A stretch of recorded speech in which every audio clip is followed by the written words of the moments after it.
আল্লাহ ডাক দেয়া কয়, আমি যখন জানতে চাইলাম মাওলা ও রব্বে কারীম আমি কে, আমার জানতে বড় মন চায়।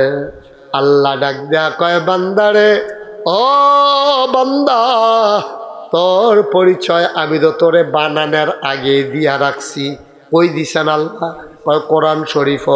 আমি তাড়াতাড়ি কোরআন খুললাম, কোরআন পড়লাম। কোরআন পরে পরে দেখি 30 পারা কোরআন, 114টা সূরা। সবচেয়ে বড় সূরার নাম সূরা বাকারা। আল্লাহ আমারে ডাক দেয়া কয়, ও বান্দা শুনে যাও। আমি খুঁজে খুঁজে দেখি আল্লাহ কয়, ফেরেশতারে ডাক দিয়া একখানো কইরা বানানোর আগে আমরার পরিচয় তুলে ধরে কয়, সবাই পড়েন, আউযু বিল্লাহি মিনাশ শাইতানির রাজিম, বিসমিল্লাহির রাহমানির রাহিম, ইন্নী জাইলুন ফিল আরদে খলিফা। আল্লাহ ডাক দেখো, নাড়াচড়ার মানুষ, শোনো শোনো শোনো, তোমার পরিচয় হইল তুমি আল্লাহর খলিফা। সুবহানাল্লাহ কয় না? আমি কই আল্লাহ আপনাদের শুধু 3 জাতের খলিফা? কাফর শিলান্নারে খলিফা কয়, মুসলমানি যেবাড়ায় করায় এবারে খলিফা কয়, কোনো দরবারও বড়ি দইলে এবারায় সবক আপ গাইলে এবারে খলিফা কয়। আপনি যে কইলেন খলিফা, এটা কোন খলিফা? আল্লাহ কয় কাফর শিলাইন নাও না, মুসলমানি করাই নাও না, দরবারের খলিফাও না, তাইলে কোন খলিফা? আল্লাহ কয় খলিফা মানে হইল প্রতিনিধি। আমি আল্লাহ যেটা করলাম হইলে আমি আল্লাহ নিজে না কইরা তোমরা রে দিয়া কোরআনের লাগিয়া দুনিয়ায় পাঠাইছি, এই জন্য তোমরা আমার প্রতিনিধি, আমার খলিফা। আল্লাহ চায় এই সমাজে কেউ নামাজ না পড়ুক, এটা আল্লাহ চায়? কথা কইেন, কেউ নামাজ না পড়ুক, এটা কি আল্লাহ চায়? একটা মানুষও রোজা না রাখুক, এটা কি আল্লাহ চায়?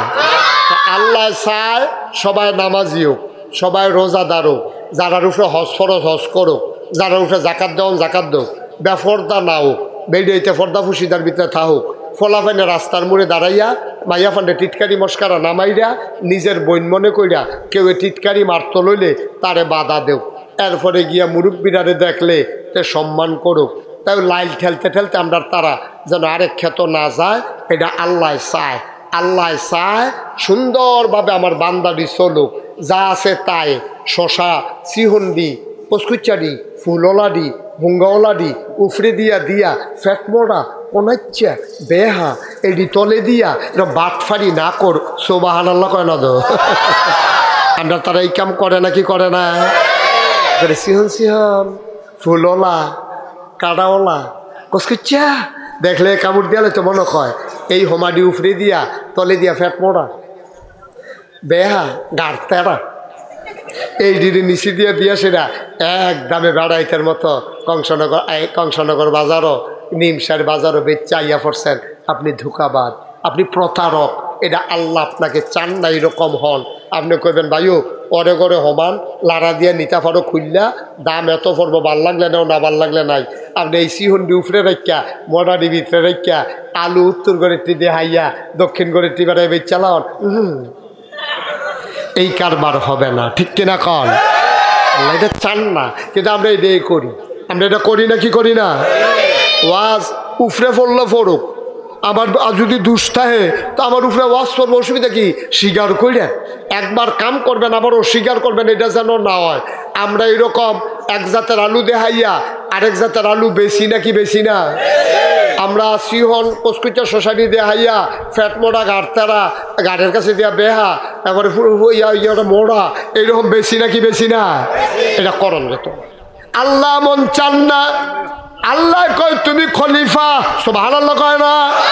তোমার কাম হইল আমি চাই আমার বান্দা সব দিন নামাজি হোক। তোমার কাম হইল সবাইরে নামাজি বানাই দিবা। তুমি ইমাম সাহেব তোমার দায়িত্ব তুমি মুসল্লিরারে তোমার মহল্লায় যত মুসল্লি আছে, কয়টা ঘর আছে, কয়টা ঘরও কয়টা বেড়াইত আছে, ফলাফাইন কয়টা, বুড়া কয়টা, এটা হুজুরের কাছে একটা তালিকা থাকবো। আর জুহরের টাইমে কাড়াইছে না, আসরের টাইমে আবার তারার ব্যাপারে অভিযান বাড়ইব। ইমাম সাহেবে সভাপতি সেক্রেটারিরে লইয়া ঘুরান দিয়া গিয়া সবাই লোকে দেখা করব। ভাই আপনি দি জুহরের টাইমে মসজিদও গেলেন না? কয় বাইরে ফেহিয়াল ছইছিলাম এই জন্য যাইতে পারি নাই। কয় না না না, সামনের দিকে আর এই কাজ করা যাবে না। এই সমাজও থাকতে হইলে, এই মসজিদের আওতায় থাকতে হইলে 5 ওয়াক্ত নামাজ মসজিদে গিয়া পড়তে হবে, ঠিক কিনা? কত সুন্দর হইতো আমরা যদি এটা পারতাম। ইমাম সাহেবের সভাপতি সেক্রেটারিরে লইয়া ঘুরান দিয়া সে একটা তালিকা কইরা, এই আমরা যারা যুবক ফলাফাইন আছে এইটান্ডির একটা হাজিরা খাতা থাকবো, এইটান্ডি হাজিরা খাতার ভিতরে কাটা কাটা ফলাফাইন আছে তারা নাম লাগবো, মুরব্বীরা নাম লেখা থাকবো। সবাই নামাজও আইছে কিনা খোঁজখবর নেওয়ান, সবাই সুন্দর করে রোজা রয়েছে কিনা, রোজার মাসও কেউ দোহানের ভিতরে ব্যানার টাঙ্গাইয়া, এই ছেলে বসো, বাবা এদিকে আসো, যেখান তুইটা গেছে এখানে আসো, আসো ওইটা আসো, তাই নাকি রে, আসো এই এখানে বসো। হ্যাঁ তুমি আরো সিফাতকে বলছো কি? তো তোমার আমি দেখি না, আমার খারাপ লাগে না তোমার যে দেখি না? আমার মনে কি কোনো মনে করছো মায়া টায়া নাই? তোমার লিগে আমার অনেক মায়া আছে। তুমি গেলে মুঠতে গেলে আমি কষ্ট পাম, তুমি কি আমার কষ্ট দিবা? কষ্ট দিত না। মার হাবা কর না কেন? যেরকম মার হাবা, তাইলে কত সুন্দর হইতো, কত সুন্দর হইতো। আমি নাগেশের বিশ্বাস, আমি যদি কইতাম কোনো বেনামাজি যতই মুড়িদ হইতা চাও কারবার হইতো না, বেনামাজিরে মুড়িদ করাই না। আমি এই কথা কইলে লাভ হইব কিতা? আরেকটা সেটটা কিতা কই শুনছেন নি? আমি যখন কইছি বেনামাজিরে মুড়িদ করাই না, হ্যাঁ আমার মুখের উপরে কই আইছে কত দরবারও খবর দেয় যায় না। বেনামাজির এবার মুড়িদ করায় না, এবার একটা ফিরসা বইছে কত দরবারও রিক্সা ভাড়ায় বেড়াইয়া যাই। আমি মনও ধরছে আপনার কাছে নি মুড়ি যখন যায়, আপনি যখন করেন না অন্য কোনো কই গা। এমনও তো ফিরসাব আছে বাংলাদেশও নামাজে লাগে না, ঠিক কিনা কা হেন গেছে গা? সমস্যা কিটা? আপনি সারা কি ফিরসাব নাইনি? যদি সব ফিরসাব আমরা একসুরে কইতাম পারতাম, বেনামাজিরে মুড়িদ বানাই না, সুদখোর মুড়িদ হবে না, ঘুষখোর মুড়িদ হবে না। আল্লাহর জমিনে আল্লাহর আইন যারা চায় না তাদেরকে মুড়িদ বানাই না, ঠিক কিনা বলো? এই জমিন কার? কথা কয় না, এই জমিন কার? জমিন আল্লাহর। এই জমিনে আইনও চলবে আল্লাহ। এই সব পিসাব যদি আমরা এই কথা কইতাম পারতাম যে যারা আল্লাহর জমিনে আল্লাহর আইন চায় না, যারা নানান ধরনের আইন কায়েম করতে চায়, আমার এই মুরিদ লাগতো না। তুমি মুরিদ একটা বাদ, তাইলে সারা বাংলাদেশে ইসলাম কায়েম করার জন্য 2024 সালে জগদ্দল পাথরকে বিদায় করার জন্য 17 বছর প্রতারণার মাধ্যমে ক্ষমতায় থাকার কোনো সুযোগ পেত না সব মানুষ যদি আমরা একমত হতে পারতাম, ঠিক কিনা? আমরা পারি নাই, আমরা পারি নাই। আমি মুশতাক ফয়েজি বিরোধিতা করলে 5 জনে গিয়ে আরো তামুক টাঙ্গাই দিছে, খান একটা টান দেয়।